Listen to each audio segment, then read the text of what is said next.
africaine. Il y a plusieurs dimensions dans cette affaire. La genèse de l'idée, l'opportunité, le montage financier, le caractère esthétique, artistique. Des monuments qui nous parlent. Nous, agents de la culture et passionnés de culture, nous ne partageons absolument pas le rejet de ce monument. Au contraire, nous estimons qu'il n'y a pas assez de monuments. Et je renvoie ici au dernier recueil de Maro Bafal, intitulé Cordeau, paru en 2010, dans lequel il demande qu'on érige des monuments non mythes, comme le mythe de la création du monde, les mythes qui fondent une origine commune, le mythe Bambara, dans lequel 5 patronymes de l'Afrique de l'Ouest ont un lien quelconque avec le Haoussa. Je renvoie également au mythe de Harakoy Diko. Au mythe de Harakoy Diko, dite déesse de l'amour et mère unificatrice du Sahel. Voici cette femme qui change de mari, alors qu'en général ce sont les hommes qui changent de femme ou prennent plusieurs femmes. Harakoy Diko change de mari et elle devient déesse de l'amour et de la mère unificatrice du Sahel. Elle devient la mère des groupes ethniques Songhai, Peul, Touareg, Gourmanché, Haoussa, Bella et Bariba.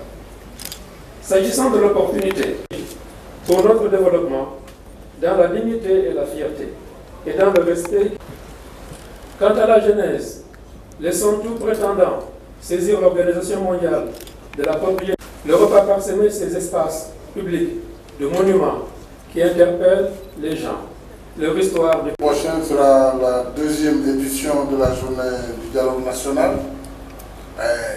Pour dialoguer, il faut des interlocuteurs. Quand je continue à être ouvert, d'ailleurs nous avons engagé en ce moment les dialogues, la discussion autour des modalités d'application de la loi portant parrainage pour les candidatures.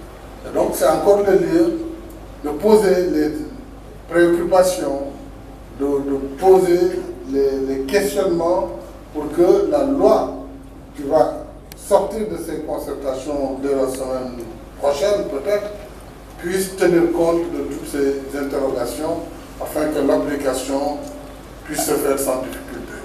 Je félicite donc le Cyril et je vous souhaite bon temps. Je remercie aussi Mme Pendambo, Mme le ministre. Je voudrais vous rassurer, les colloques d'État, il y en a, peut-être la forme n'est pas la même. Nous avons annuellement un forum très particulier organisé par l'État du Sénégal, le ministère des Affaires étrangères, qui s'appelle Forum Paix et Sécurité, qui réunit dans une même enceinte pendant 2 jours des universitaires, des diplomates, des militaires, des hommes d'État, chefs d'État, chefs de gouvernement, etc. Ainsi que les organisations internationales comme les Nations Unies et autres. Mais là, c'est uniquement sur la question, j'allais dire, la problématique de la sécurité.